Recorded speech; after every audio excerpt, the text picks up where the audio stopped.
del COVID. Hoy día jueves vamos a tratar diversos temas para acompañarlos durante esta hora junto a Alejandra Puente. ¿Cómo te va, Alejandra?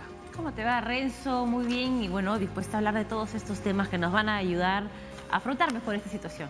Y uno de esos temas, ya lo hemos tratado aquí tangencialmente, es cómo afrontar el duelo, ¿no? El duelo de las personas que tienen que enfrentar la pérdida de familiares que por las circunstancias no han podido darle el último adiós, no han podido pasar con ellos los últimos días, las últimas horas, porque tienen que respetar ciertos protocolos, ¿no?, de seguridad. Entonces enfrentan una situación muy especial, ¿no? Así es. Bueno, es difícil, ¿no?, evitar sentir pena. Creo que no debería uno evitar tampoco ese proceso, ¿no? Debería más bien entregarse de una manera que no nos hiera, ¿no? Que no nos lastime de una manera irreparable, pero sí procesarlo y compartirlo con nuestra familia. Sí, y hay muchas teorías acerca del duelo. Yo estaba leyendo, por ejemplo, que a principios de 1920, cuando ocurrió lo de la llamada gripe española, una pandemia también sumamente grave que generó la muerte de millones de personas en ese entonces, al famoso psicoanalista Sigmund Freud tenía una teoría sobre el duelo, que él sostenía que tal vez el duelo se podía superar fácilmente. Sin embargo, producto de la gripe española, pierde a una de sus hijas. Y ahí eso provoca en él un cambio de la teoría del duelo y sostiene a partir de la muerte de su hija que el duelo es una situación, un sentimiento constante, ¿no?, que hay que soportarlo durante tal vez el resto de tu vida, ¿no? Claro, y va a depender también de la persona que perdamos, ¿no? Porque si es, por ejemplo, una figura tan importante como las que mencionaba Freud para nuestro desarrollo emotivo, como el padre o la madre, Exacto, los hijos, es mucho más difícil de sobrellevar. Vamos a conversar ahora con Javier Echevarría para que nos cuente un poquito. Hablábamos de las etapas del duelo, ¿no? ¿Cuáles son esas etapas, Javier? ¿Y cómo podemos identificar en qué etapa nos encontramos nosotros? ¿Cómo te va, Javier? ¿Cómo estás, Alejandra, Renzo? Sí, ha habido muchos estudios muy interesantes, lo que estabas contando de Freud, ¿no? Y siempre se hablan de las 5 etapas donde primero, no son etapas en donde, o sea, una consecutiva de la otra, ¿no?, sino que uno puede regresar, puede empezar por otro lado, pero son como 5 momentos por los cuales uno pasa, por lo menos los primeros. El último, que es la aceptación, porque empieza con la negación y termina con la aceptación. O sea, empieza con la negación, termina con la aceptación, y en el medio, ¿no?, pueden ir variando un poco las cosas, ¿no? Entonces pasas a la rabia, ¿no?, pasas a una negociación, ¿no?, en donde intentas como encontrar arreglos, ¿no?, con esa situación en donde estás, o sea, hay una discusión dentro de uno mismo y también con las personas que están afuera, ¿no? Y finalmente hay una depresión también, ¿no? Y luego la aceptación. Yo siempre digo que la última etapa, que dicen que es la aceptación, yo pienso que hay una más, porque con las personas que he trabajado no siempre aparece, pero cuando aparece es donde digamos, la persona está mucho más recuperada, y es el agradecimiento. Es decir, cuando el dolor que viviste te hizo una mejor persona. Entonces, es un momento muy, muy espiritual, ¿no?, porque te hizo una mejor persona, y eso, estoy de acuerdo con lo que dice Renzo y con lo que Freud también escribió, ¿no? Y es que no es que esto vaya a pasar, lo que pasa es que una cosa es el dolor y otra cosa es el sufrimiento. Y eso es lo primero que hay que distinguir, ¿no? Y los budistas son los que más claramente han hecho esta diferencia, porque dicen que el dolor es inevitable, el sufrimiento es opcional. Entonces, el dolor, que es inevitable, puede ser que te acompañe, pero el sufrimiento sí es una cosa opcional, porque el sufrimiento tiene una serie de componentes que te llevan a vivir no solamente un duelo con respecto a la muerte, sino cualquier tipo de pérdida o cualquier tipo de situación que no sabes cómo procesar, te lleva a lugares muy oscuros, porque el sufrimiento es una pelea contra el dolor. Cuando tú te peleas contra el dolor, entonces empieza el sufrimiento. ¿Qué significa pelearte contra el dolor? Una de las primeras cosas que implica con las que empiezan esta pelea es buscar culpables. Si tú buscas culpables, entonces ya no estás acogiendo todo lo que estás sintiendo como dolor, con lo que implica, sino que estás desplazando tu dolor hacia otra persona, ¿no? Entonces, a través de la rabia y a través de una serie de emociones, comienzas a desplazar y a proyectar en el otro lo que a ti te ocurre. Entonces, ahí empieza la pelea y eso hace que de pronto el dolor, que es como una semilla que va creciendo y termina dando frutos, y esos frutos del dolor significan aprendizajes, significa sabiduría, significa madurez, significa agradecimiento, significa transformación, no da ningún fruto cuando te peleas, porque todo el tiempo estás dirigiendo toda tu energía hacia el otro y simplemente puede ser eterno. O sea, tú si te peleas con el dolor puedes tener un sufrimiento eterno, sin fin, peleándote con aquella persona o aquella situación que tú crees que es la culpable. Claro, si mantenemos un dolor, si el dolor se vuelve permanente, como tú dices, ¿no? Y tal vez es más evidente en circunstancias de crisis como la que estamos viviendo, ¿no? Dolor expresado de diferentes maneras. O sea, yo puedo llegar a mi casa de mal humor porque no me salieron las cosas en el trabajo. Puedo simplemente pensar que las cosas están yendo mal en general en el país y expreso mi mal humor y expreso también este dolor. Si es permanente, si eres permanentemente negativo, como muchas personas, entonces esto se convierte en algo que subsiste a lo largo del tiempo y se convierte en un sufrimiento no solamente personal, sino también ya familiar, porque se contagia al círculo de personas con el cual yo tengo contacto. Exactamente, por eso, pongámoslo en una situación cotidiana, ¿no? Porque evidentemente la muerte es también parte de nuestra vida y en estos tiempos de pandemia mucho más aún, pero también podemos traducirla a cualquier tipo de situación que tiene que ver con una pérdida. Y he mencionado un ejemplo, ¿no? Sí. En el trabajo, ¿no? Algo está sucediendo, no te está yendo bien ahora con todas estas circunstancias.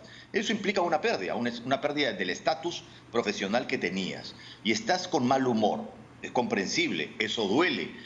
Has trabajado tanto para adquirir un estatus y de pronto pasa una circunstancia y te coloca en otra situación. El tema es cuando caes en la trampa, y vuelvo a repetir, y buscas culpables. Entonces dices, el problema de esto es el gobierno, que ha hecho tal o cual cosa, o China, o los médicos, o lo que fuera, ¿no? O mi jefe, o la empresa, lo que fuera.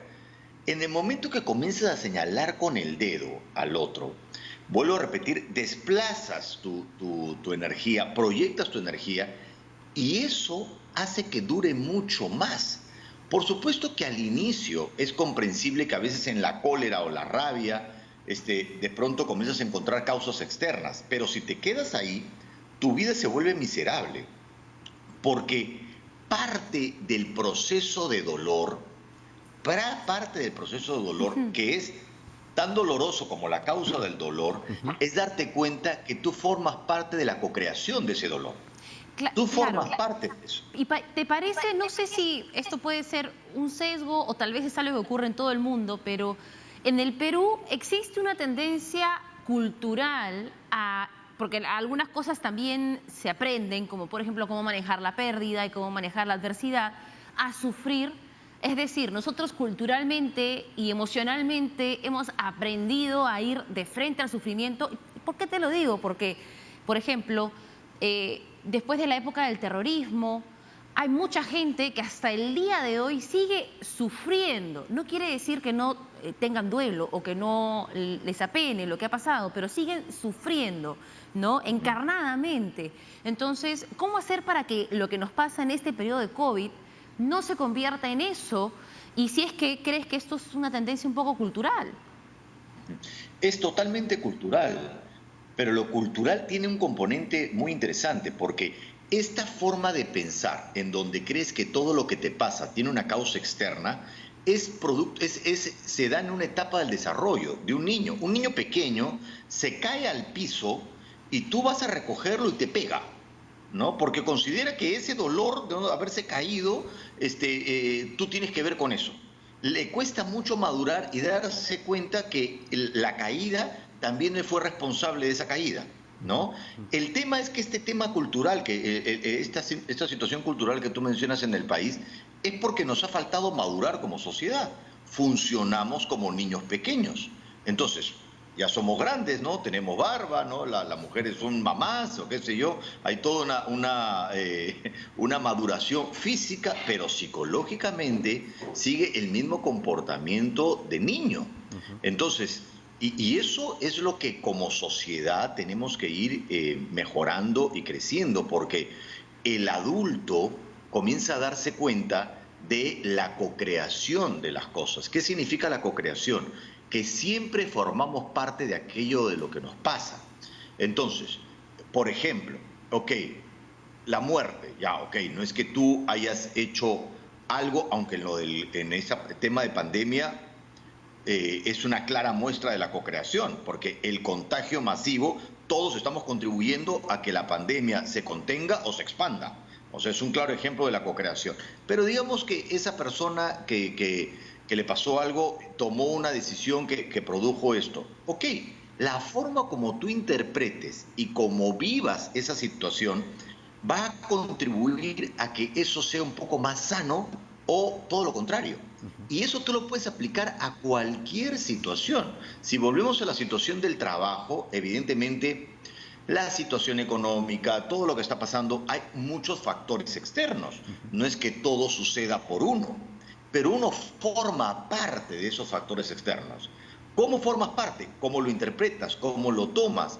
Si tú eres un trabajador que en estas épocas de pandemia, ¿no? Que he visto a varios, he visto dos tipos de trabajadores, yo que trabajo con empresas, algunos que están entendiendo y están en una actitud proactiva de ver cómo todos juntos pueden salvar el barco, y otros que están en su pliego de reclamos, ¿no? Mi derecho, lo que yo quiero, lo que yo quiero, lo que yo quiero, lo que yo quiero. El barco se está hundiendo, ¿no? Y están hablando metafóricamente que el menú del barco no les está gustando. Entonces, o sea, se está hundiendo, ¿no? Ahorita ya no hay tiempo, o sea, hay que agarrar la vela, hay que agarrar esto, hay que ver cómo hacemos todo para poder sacarlo adelante. Entonces, eso si pongo un ejemplo con respecto al trabajo, si lo ponemos en la familia, es igual. Siempre formamos parte de aquello que nos pasa. Ahora, Javier, en general los peruanos tienen de alguna manera una práctica de proyectarse, ¿no? Lo vemos desde el que vende desayunos en la calle, se proyecta porque tiene que llevar el sustento a su hogar, de repente tiene hijos que solventar en el colegio, en la universidad, pero tiene una proyección. Desde aquí también, desde aquí del canal de TV Perú, también tenemos una proyección mediana, corto, mediano, largo plazo. Pero sin embargo, esta situación de pandemia mundial, producto del COVID-19, genera la sensación en muchas personas de falta de certeza, ¿no? No hay digamos, una claridad respecto a lo que pueda ocurrir, ni siquiera te estoy hablando en las próximas semanas, sino en los próximos meses, ¿no? ¿Esta falta de certeza influye notoriamente en este dolor? Por supuesto. Mira, es bien importante que dice. Primero quisiera aclarar una palabra, que una cosa es la proyección a futuro y otra cosa el término psicológico de proyección, que lo he usado y de pronto los televidentes no lo conocen, y es cuando uno, como si fuera un proyector de cine, proyecta en el otro lo que uno quiere ver. O sea, conviertes al otro en tu ecran. Sí. Conviertes al otro, ¿no?, en tu pantalla, donde tú proyectas lo que quieres ver y crees que el otro es el que está haciendo eso, cuando en realidad tú eres el que lo estás proyectando. Eso es un término psicológico. Cuando tú hablas de proyección a futuro, efectivamente, lo que pasa es que ahí tocamos un tema central que sería hasta interesante dedicarle todo un programa a eso, ¿no?, que es el manejo de la incertidumbre, porque por lo general nuestra tranquilidad está basado en nuestras certezas, ¿no? Y eso es una seguridad muy frágil, porque en realidad la esencia de la vida es la incertidumbre. Mira, antes de que empiece la pandemia, la gente seguía quejándose de 1000 cosas con respecto a la vida. Recién ahora en pandemia nos dábamos cuenta que estábamos felices. ¿no? Recién nos dábamos cuenta, ¿no? que esa vida veíamos miles de carencias estaba lleno de abundancia. Nos tiene que pasar la pandemia para evaluar cuándo vamos a volver a nuestra vida normal, que no va a suceder, pero resulta que lo anterior era lo normal, ¿no? Y lo vivíamos siempre escuchando a través de las redes y todo el mundo quejándose de algo, ¿no? Como el lugar donde no puedes tampoco proyectarte, no puedes construir a futuro. Bueno, ahora resulta que antes sí se podía un poco más y ahora recién vemos que no, porque la esencia de la vida, Renzo, es la incertidumbre. Así es. Si tú logras reconciliarte con la incertidumbre, ahí surge la verdadera paz.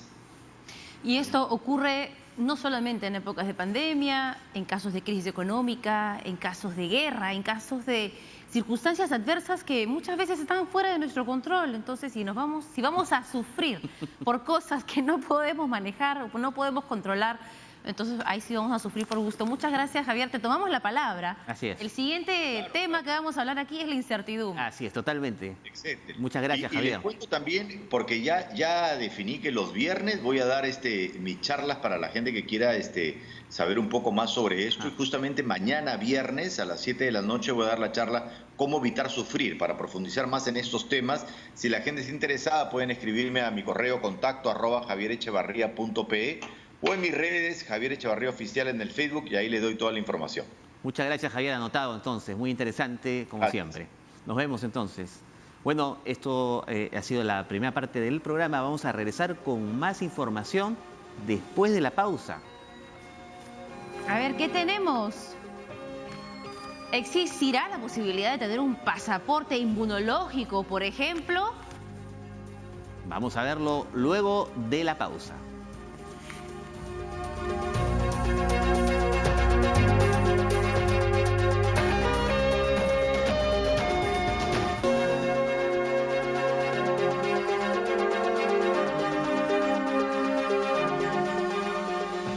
Regresamos al programa, Ale, y hoy dentro de, no sé, una hora aproximadamente, el presidente de la República brindará su habitual conferencia de prensa. Se le extraña, ¿no? Hace 2 días que no lo da.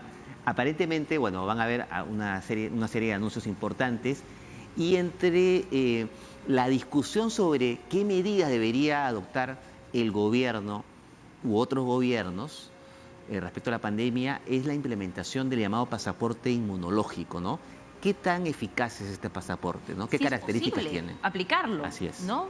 Si es que las condiciones médicas, tecnológicas, la habilitación de pruebas nos da la posibilidad. Así es. Vamos a conversar con un especialista sobre el tema. Marco Almerí es especialista en salud pública y nos va a dar su opinión sobre esta propuesta. ¿Cómo estás, Marco? Buenos días. Buenos días.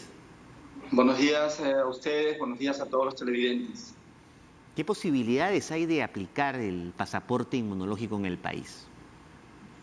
Verá, nosotros partimos del hecho de que la Organización Mundial de la Salud ha dicho que tendremos que vivir con este virus y todas las restricciones que nos impone hasta tener la vacuna. Eso ha dicho el director general de la OMS.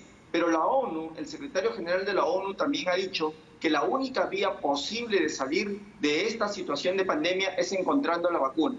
Pues bien, ¿qué cosa es lo que le da la vacuna a las personas? Bueno, lo que les confiere es inmunidad. Es decir, ingresado el virus al organismo, nuestro organismo aprende a identificar a este virus y demora más o menos entre 1 semana y 2 semanas en fabricar anticuerpos con los que termina neutralizando, aniquilando al virus y la persona se recupera, la persona restablece su salud. Entonces, esta capacidad de fabricar anticuerpos por parte de una célula nuestra llamada plasmática es permanente, es decir, deja memoria. Cuando pasen los años, la persona va a poder defenderse rápidamente si es que nuevamente el virus ingresa a su organismo. Así funcionan las vacunas que nosotros le ponemos a nuestros niños, vacunas contra la polio, la hepatitis B, el sarampión, la parotinitis, la rubiola, todos ellos son virus y nosotros tempranamente a los niños les ponemos esta vacuna que no es otra cosa que el mismo virus atenuado que ingresa al cuerpo del niño y el niño aprende a reconocerlo y fabrica anticuerpos y por eso tienen la protección de por vida. A los 10, 15 años por ejemplo, entran en contacto con el virus de la polio y no les pasa nada porque su organismo tiene memoria y ya aprendió a fabricar anticuerpos específicos contra el polio, por poner el ejemplo. Marco, entonces, en la práctica, ¿qué significaría un pasaporte inmunológico? ¿Sería ante la eventual situación de que tengamos una vacuna que se le dé a las personas que han sido vacunadas, o también podría aplicarse a aquellos que ya han tenido el virus? No, el pasaporte inmunológico es un documento que usted lo puede descargar en su celular y lo puede portar.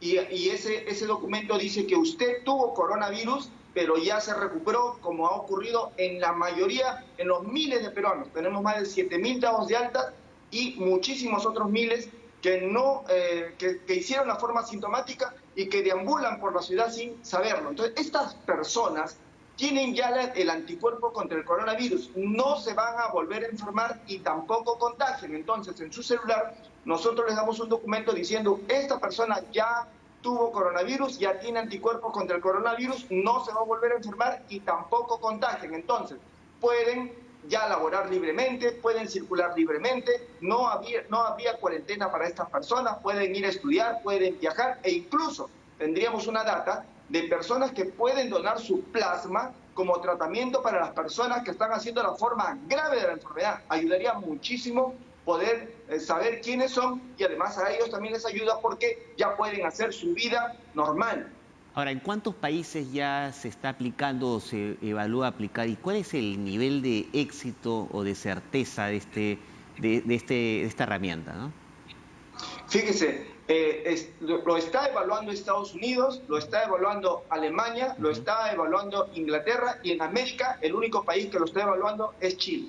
Entonces, estos países han entendido que tienen el pensamiento mismo de los que están investigando las vacunas. Los que están investigando las vacunas, que son 5 proyectos muy avanzados que ya están haciendo pruebas en humanos, también han partido del mismo principio lógico, es decir, en el principio de que estas personas no se van a volver a contagiar, porque si no, imagínese usted, no tendría sentido la vacuna. La vacuna no es otra cosa que el mismo virus atenuado colocado a la persona para que aprenda a fabricar los anticuerpos y pueda con ello estar inmune a la posibilidad de hacer coronavirus este año, el otro año o cualquier otro año. Entonces, las personas vacunadas ya pueden circular. Bueno, este mismo principio es lo que nosotros estamos pensando se debiera hacer con los miles de peruanos que ya tuvieron el coronavirus, claro, que ya tienen las defensas y pueden circular. No sé si entrar muy a fondo en el tema médico, porque sé que puede ser un poco complejo, incluso llegar a confundirnos, y preferiría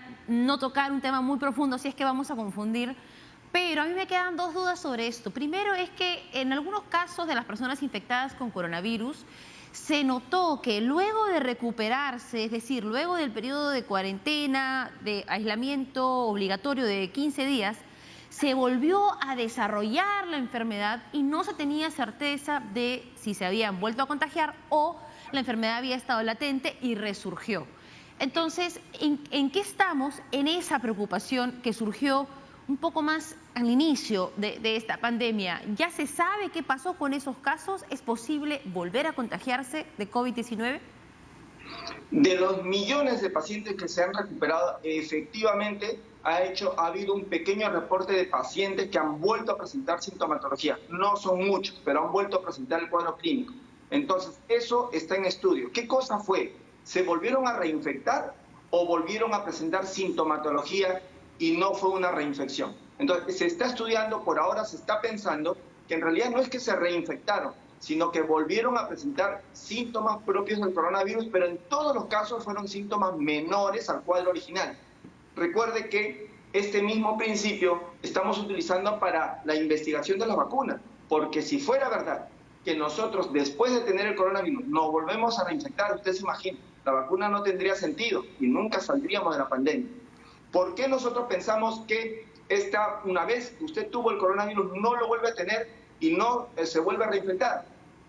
Porque el coronavirus forma parte de una familia de 7 virus y los otros 6 se comportan como estamos pensando, es decir, que confieren una inmunidad permanente. Ahora, en este lapso, en este periodo de investigación de una vacuna y de la aplicación del pasaporte inmunológico, un factor importante a tener en cuenta es el nivel de propagación del virus, ¿no?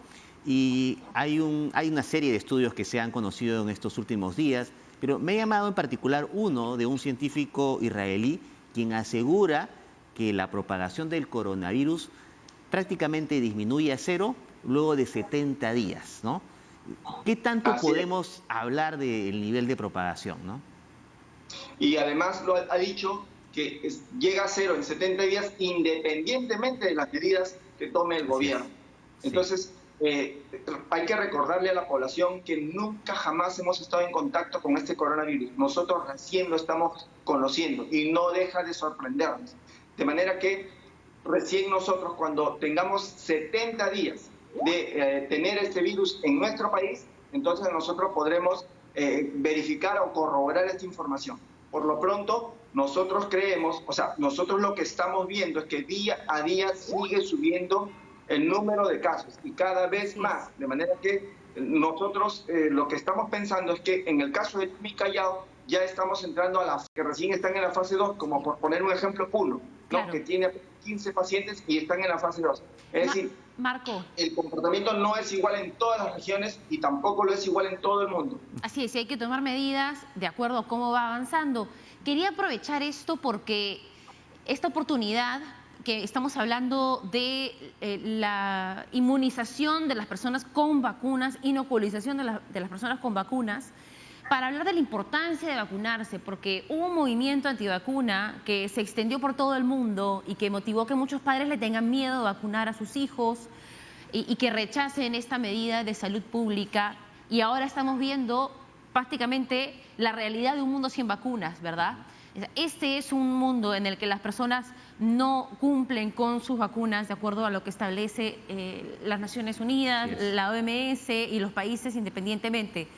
¿Qué mensaje te gustaría darnos en esta circunstancia? Mucha de la carga normal de la enfermedad que todos los años recibimos en los hospitales, que provoca muchísimas atenciones, consultas, hospitalizaciones, es precisamente la falta de vacuna. Entonces, hoy el mundo busca una vacuna para salir de esta pandemia, para salir de esta cuarentena. Tiene que dejarnos la lección, la importancia de la vacuna. La vacuna le confiere a la persona el conocimiento del patógeno. Es decir, una persona que recibe la vacuna, vamos a suponer, contra la hepatitis B, lo que hace es exponer a ese vacunado, a esa persona, el mismo virus de la hepatitis B, y la persona lo reconoce y entre 7 días y 14 días aprende a fabricar anticuerpos específicos contra la hepatitis B y lo hará de por vida. Entonces, cuando ingrese nuevamente el virus de la hepatitis B, en solo horas lo va a contraatacar, en solo horas se establece la contraofensiva y la persona no hace la enfermedad, sino rápidamente detiene la enfermedad. A diferencia del no vacunado, en el que el virus ingresa, se reproduce a gran velocidad y la persona todavía necesita de 7 a 14 días para fabricar el anticuerpo, pero en ese periodo ya se reprodujo de tal manera que provoca una enfermedad gravísima, como por ejemplo estamos viendo en el coronavirus, pero que perfectamente podría ser la polio, hepatitis B, sarampión, parotiditis, rubiola y muchas otras enfermedades virales. Es muy importante la vacuna, es otra de las lecciones que tiene que dejar esta pandemia. Muy bien, doctor Almerí, le agradecemos mucho por sus impresiones, interesante como siempre, a tomar nota y lo esperamos en otro momento. Bueno. Ale, es interesante estos temas, el tema de las vacunas, es importante lo que tú has dicho, este movimiento antivacuna. Creo que la realidad nos está tomando más conciencia sobre la importancia de esta herramienta médica, ¿no? Así es, que además fue un movimiento que empezó con un pedazo de noticias falsas. Así es. Con un sustento de un artículo científico que no estaba alojado en ninguna revista de reputación científica a nivel internacional y que se difundió de una manera maliciosa para generar que muchos padres pongan en riesgo a sus hijos creyendo que los protegen. Entonces, qué importante es que saquemos esta lección, en verdad, y tengamos este cuidado con nuestra familia. Una de las tantas lecciones de esta pandemia. Vamos a volver luego del corte con mayor infección, pero sobre todo con la desinfección. Hay nuevos consejos a tomar en cuenta.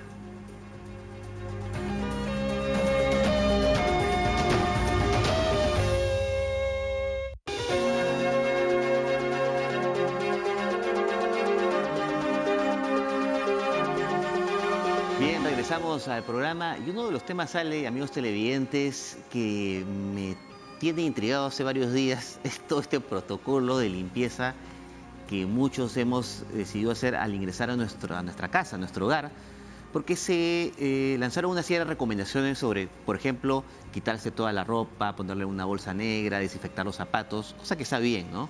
Porque los zapatos, las suelas, llevan una serie de bacterias, ¿no? Pero hace unos días leí un artículo en el diario estadounidense, The New York Times, que hablaba un poco de, o dejaba de lado estos mitos, ¿no? Respecto a este protocolo exigente de limpieza, que supuestamente el virus que podía impregnarse en la ropa se desaparecía en el movimiento que teníamos nosotros, ¿no? Entonces dejaba de lado todos estos protocolos. Claro, porque, por ejemplo, nosotros que salimos a trabajar ya un poco más tenemos una rutina no sé, de cuarentena. Sí. Y llegamos a la casa, ponemos los zapatos al lado, le echamos lejía a todo, nos quitamos la ropa, la ponemos en una bolsa, la lavamos inmediatamente. Sí. Entonces, al final, tenemos una serie de pasos que hay que cumplir. ¿Cuáles son verdad? ¿Cuáles son mentira? ¿Cuáles sí son recomendados? Sí. De eso queremos hablar con una especialista. Hay que hacerlo de todas maneras, pero vamos a hablar, como tú dices, con la doctora María del Carmen Gastañaga. Ella es especialista en salud y gestión ambiental del Instituto Nacional de Salud del MINSA. Está ya en contacto con nosotros. ¿Cómo le va, doctora Gastañaga? Bienvenida a Hablemos del COVID-19. Muy buenos días, ¿cómo está? Bueno, si nos puede precisar cuáles son los protocolos de limpieza que sí o sí debemos respetar. Ok, como usted dice, protocolos hay, pero uno tiene que saber evaluar cómo seguirlos, cuándo seguirlos, y va a depender del tipo de ocupación, del ambiente, de la temperatura y de muchas condiciones. Lo que sí debemos tener presente es que cuando llegamos a nuestra casa, sería bueno siempre contar con un aspersor que me permita, antes que entre la persona, poder aplicar yo mi agua con lejía para que de todas maneras allí quede lo que esa persona, que probablemente venga del mercado o venga de caminar, de ir a una farmacia, pueda desinfectar, no solo para el virus, sino para cualquier bacteria que existiera. Lo que de ahí se dice es lo de la ropa. Efectivamente, tiene parte de razón y parte no. Si ustedes vienen de un trabajo donde guardan la distancia, donde guardan las condiciones, lógicamente no es necesario en una bolsa ni que lo vayan a lavar todos los días. Pero si yo vengo del mercado donde estuve llena de gente o de un transporte público, ¿no? Donde cualquiera tose se nota, y sí tengo que tener el cuidado de manejar la ropa.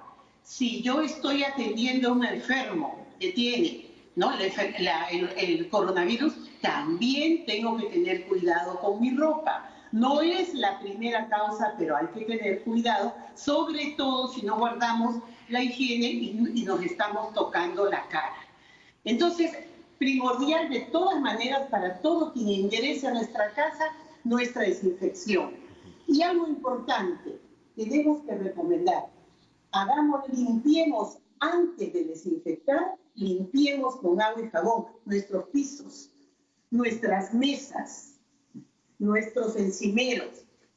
Y luego ya con un trapo yo puedo aplicar mi lejía con agua para desinfectar. Entonces, primero limpiemos, segundo, desinfectemos. Cuando yo vengo, otro punto importante, alimentos. Vengo del mercado, ingreso y yo tengo que ir al área que he determinado en mi casa para dejar las bolsas del mercado. Entonces yo voy y dejo mis bolsas. Acá, por ejemplo, yo tengo esta área donde voy dejando lo que he comprado. La mayoría son productos que están libres, no están embolsados como en algunos supermercados, pero ¿qué tengo que hacer? Lo primero, ya tengo preparada mi batea con agua, y yo tengo que lavar todos estos productos. La mayoría viene con tierra, están expuestos a cualquier riesgo, y luego de lavarlos con el agua, yo recién los paso a otro lugar, otro recipiente, donde tengo agua con lejía. Aquí sería importante decir algo. Cuando yo hablo de desinfectar pisos, superficies, tengo que tener una concentración de lejía que generalmente son 20 mililitros y lo completo a 1 litro. Pero cuando yo hago alimentos, la cosa cambia. Ahora, por esta etapa difícil, se recomienda 10, 20 gotas por litro, donde yo en los alimentos limpios los puedo dejar remojando de 20 a 30 minutos y luego ya los saco, algunos los puedo enjuagar nuevamente con agua y los guardo. Ahora, doctora, una consulta. No sé si me escucha. Muchos hablan, usted ha recomendado el tema del agua con lejía al ingresar a la vivienda y algunos utilizan el alcohol. ¿Cuál es preferible? ¿O los dos tienen la misma capacidad? Cuando hablamos de desinfección o desinfectantes, la lejía, ¿por qué la elegimos? Porque actúa en 1 minuto y tiene una residualidad hasta 6 horas. En cambio, el alcohol se recomienda sobre todo para aparatos eléctricos, para computadoras, porque tiene un tiempo de residualidad de acción de 1 hora. Y es ideal como vaporiza rápido para los celulares, los controles de televisión, para cualquier aparato tecnológico lo podemos hacer. Pero si queremos nosotros desinfectar las perillas de las puertas, los pasamanos, si tenemos escaleras, mejor es usar la lejía, que te da un poquito más de tiempo, y eso significa que por lo menos si en la casa entra mucha gente o es un edificio con mucho movimiento, la limpieza debe hacerse 2 veces al día, ¿no? Entonces hay diferencias. También hay productos que se usan muy buenos con amonio cuaternario. Son desinfectantes que los venden en cualquier otro servicio. También se pueden usar, también tienen un tiempo de residualidad, solo que el costo es mayor. Por ejemplo, entonces, sí. Estos limpiadores que son para todas las superficies, porque a veces los nombres, no todos son lejía, ¿no? Hay otros que son multisuperficie, desinfectantes, tienen otros nombres. ¿También sirve? Claro que sí. Como usted dice, hay unos que son para cualquier superficie también, que ya vienen preparados para su uso y que en las fórmulas dice algo que termina parecido a amonio cuaternario. Ese es un desinfectante muy bueno que se utiliza mucho en los que usamos para los servicios higiénicos, ¿no? Que usamos también para las paredes, los baños. Entonces, sí los podemos usar, pero como les dije, su costo es un poco mayor. Y también hay otros productos que se pueden usar, que son los famosos quitamanchas. Acuérdense que ahora tenemos en venta productos que no tienen lejía, pero tienen lo que se llama el agua oxigenada. Y también se podría utilizar como desinfectante, solamente que, como vuelvo a repetir, los costos es lo que nos hace elegir lo que puede ser mucho más generalizado, que es la lejía. Y ahí también tener cuidado. Lo que se está dando, se está viendo últimamente en boletines epidemiológicos a través del mundo, es que a veces se abusa de la lejía, se abusa del alcohol, ¿no? Sí. Y han comenzado reacciones adversas. La primera, cuando abusamos y a veces desinfectamos y no nos colocamos guante, es la dermatitis. Las pieles secas, comienzan problemas también de espasmos, porque demasiado gas, ¿no? Irritante. Entonces tenemos que seguir las indicaciones. Así es. Dejémonos ¿no? Esa costumbre de un poquito más es mejor. Sí. No. Y en ese sentido, doctora, ¿qué tan recomendables son esos túneles que han habilitado en algunos lugares con alcohol, desinfectante? ¿Son sugeribles? ¿Son recomendables? Personalmente, y creo que la literatura también nos apoya, no son recomendables. ¿Por qué? Porque primeramente el coronavirus es por las gotitas, es por el aparato respiratorio. No va a ser por piel, ni tampoco la carga va a ser en la ropa, ni nada.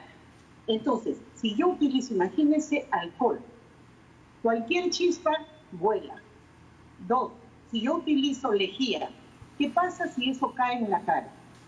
puedo causarle una irritación. Entonces, allí en donde se usan mezclas justo de amonio cuaternario con agua oxigenada, que aparentemente es lo que menos daño podría ocasionar. Pero les soy sincera, no es necesario. Si nosotros guardamos las lavadas de manos, que es lo principal, el distanciamiento social, ¿no? Y tratar de no estar en sitios hacinados, yo creo que con eso vamos a hacer bastante.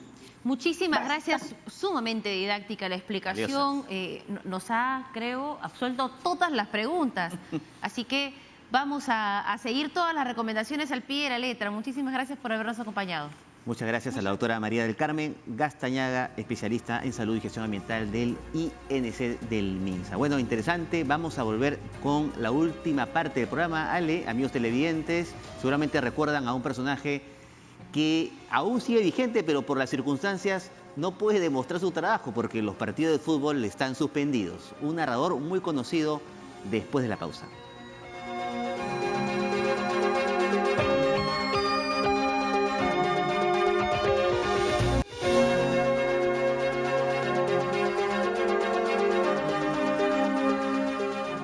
Bien, regresamos con la última parte del programa y te comentaba, Ale, que vamos a volver con un personaje que sigue en vigencia, pero por las circunstancias no puede desarrollar su trabajo en forma habitual, ¿no? Y yo lo sigo desde que era niño. ¿Ah, sí? Sí. Un personaje que seguramente muchos extrañan, al mismo tiempo que extrañan el desarrollo de actividades deportivas. Deportivas, del fútbol. ¿Quién no se acuerda de esa famosa frase en sus narraciones, el minuto 40, ¿no? Lo decía con una emotividad muy significativa. Y nos referimos a nada más y nada menos que a Elejalder Godos, ¿no? Un también miembro de la Casa de TV Perú. Y ya tenemos enlazados a él vía Skype. ¿Cómo te va, don Elejalder? ¿Qué tal, Renzo? ¿Qué tal, Alejandra, amigos televidentes? Buenas tardes. Sí, casi vamos a llegar al mediodía. Unos minutitos para las 12. 10 minutos, pero estoy nervioso, como fuera la primera vez que me entrevistan y que recién estoy desde las 10 de la mañana practicando esto. Así que a la orden. Como si fuera Alejandra Renzo. No me digas que estás oxidado, por favor, por favor, tienes que practicar, porque cuando vuelvan las actividades deportivas tienes que estar así, pero listo. No, yo bailo salsa lunes, miércoles y viernes. Así que estoy a la orden, estoy listo, sin ningún problema, además. Le comentaba a Ale que yo particularmente extrañaba tus relatos, que te sigo desde niño, desde pequeño. Claro. Y ahora no sé cómo escucharte, tendré que acudir a una grabación, o estás narrando como algunos colegas partidos de PlayStation, no lo sé. No, veo partidos y para no perder la dinámica, los voy narrando, ¿no? Y eso es lo que estoy haciendo. Además, lo que bien se aprende nunca se olvida, mi querido Renzo. Solamente hay que estar. Lo que pasa, uno es como si fuera un actor, ¿no? Yo siempre he sentido así esta actividad el deporte. ¿Y te pasa que a veces practicas en tu casa, no sé, ¿no? Viene alguien con las compras y llegó por la puerta y agarró el lejía y claro. empieza... ¿O no? Pero ahora se tiene que hacer las compras una vez cada 15 días. Entonces practicas una vez cada 15 días. Hay que estar en casa. Ya te digo, lunes, miércoles y viernes, música, salsa, 30-35 minutos y listo. Como cohete. ¿Qué es lo que más extrañas, Elejalder, del ambiente deportivo, el ambiente futbolístico, más allá de narrar, que es tu pasión, lo que te ha caracterizado y comentar, el ambiente futbolístico para los que nos apasiona es algo pues muy importante en nuestras vidas? Bueno, se fue un poquito, estábamos conversando con Elejalder Godos, que se extrañan sus narraciones, no sé si lo vamos a tener ahora, pero sin duda para los relatores de fútbol es una tarea muy ardua, ¿no? Llevar esta cuarentena. Te preguntaba, Elejalder, ¿qué es lo que más extrañabas de los ambientes futbolísticos, ¿no? Bueno, ir a los estadios, ¿no? Volver a los estadios y obviamente, como tú dices, el desarrollo que tiene uno, el tema de las informaciones, y ahora lamentablemente no hay, ¿no? Y se está viendo, o estoy viendo, repeticiones, recuerdos, una serie, veía la otra vez un tema de la NBA de los Estados Unidos, con grandes figuras como el fallecido Kobe Bryant, etcétera, etcétera, y estoy viendo y estoy siguiendo, y eso es lo que se tiene que hacer, pues no hay otra manera. Ahora, esta vía Sky permite, Renzo y Alejandra, este tipo de comunicación, ¿no? Y bueno, ahí está, y se rompe un poco la rutina de todos los días, ¿no? Bueno, vas a regresar a relatar partidos y vas a tener fresquito en tu memoria, ¿no? Todas las referencias, porque además una parte muy colorida de los relatos es atarlo con situaciones históricas, ¿no? Que nos traen a la memoria los desempeños actuales de los jugadores. Forma parte, evidentemente, de la vida de uno, o el caso particular, casi ya en febrero del próximo año, 50 años de actividad profesional. Wow. Y me alegra, como en el caso de Renzo, pues hincha de Universitario. Por ejemplo, estaba viendo ayer 40 minutos de un compacto del triunfo de la U ante Racing, claro, en Avellaneda. 2-1, perdía la 1-0 y le volteó el partido. Y ahora escribía, ¿no? Porque hay muchos colegas de los jóvenes de hoy, tipo Renzo, que dice, antes no se corría. Quizá no había la misma dinámica, pero yo analizaba ese partido. Lucho Lafuente se jugó el partido de su vida y analizaba, sí, el señor Calatayud, puntero derecho, hacía el ventilador, o sea, bajaba a ayudar al lateral. Sí. Pero en fin, esas forman parte de la historia del fútbol peruano. La realidad ahora está un poco complicada con relación a los clubes, a la reiniciación del certamen, la Liga 1, y yo he expuesto, ya lo escribí, mi punto de vista es que el campeonato tiene que reiniciarse el próximo año. Creo que primero, hoy tenemos que sobrevivir, estar tranquilos, ¿no? Porque hay incertidumbre, evidentemente, y te escuchaba antes esa frase de Renzo. Yo lo que creo es que en tanto aparezca la vacuna, se solucionen los problemas mundiales, y específicamente también aquí en el Perú, yo creo que se volverá a la vida normal. Antes, en cuanto al fútbol, va a ser difícil. Sí. Imagínense. Sí, Renzo, te escucho. Sí, es cierto lo que dices, ¿no? Porque no tenemos todavía una certidumbre de lo que va a pasar, y lo dices tú con el conocimiento que tienes de haber estado narrando en 8 mundiales, ¿no? Si no me equivoco, son 8 mundiales, si no es más. Son 9, 9, mi querido Renzo. 9. Me faltó uno. Y me estoy preparando para Qatar. Pero digo lo siguiente, la FIFA, a través de la Conmebol ya señaló las fechas, la doble fecha de los partidos de la eliminatoria para el mes de septiembre. Pregunto, ¿ya tienen la orden? ¿Se sabe qué va a ocurrir en septiembre? Ojalá Dios quiera que para mañana todo se solucione. Alejandro y Renzo, ojalá que aparezca la vacuna y todo se solucione y vuelve a la normalidad. Pero eso es la realidad, valga la redundancia, es difícil y todos lo sabemos.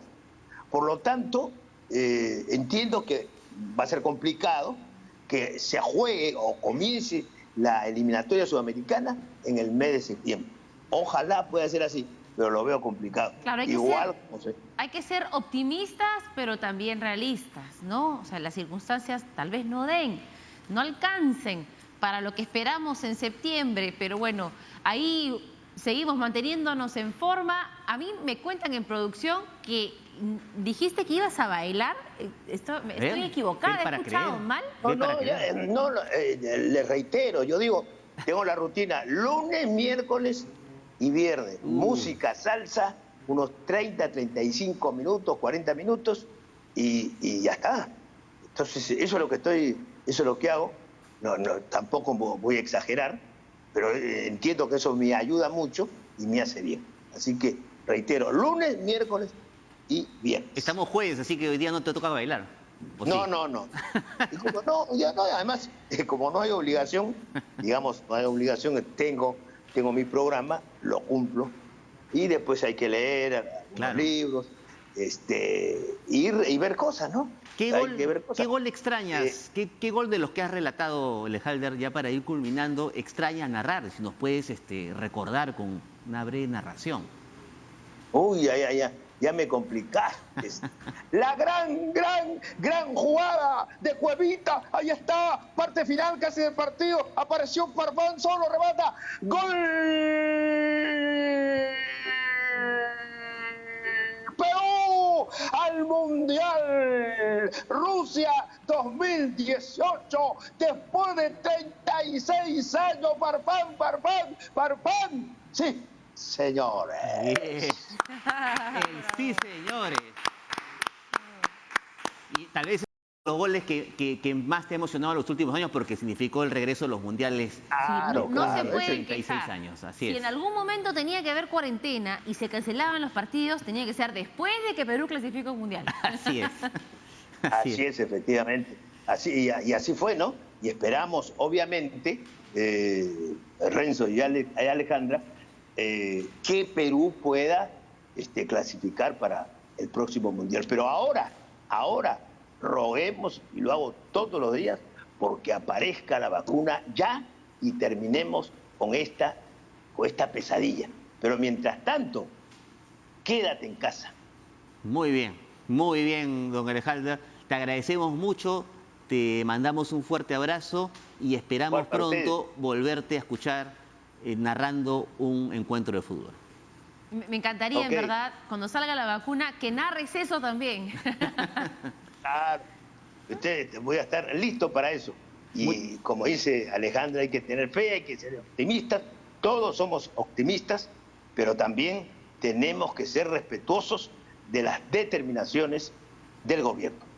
Muchas gracias, Alejalder. Un abrazo nuevamente.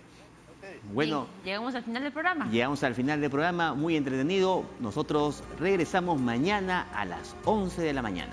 Los dejamos con María de Jesús González y las noticias.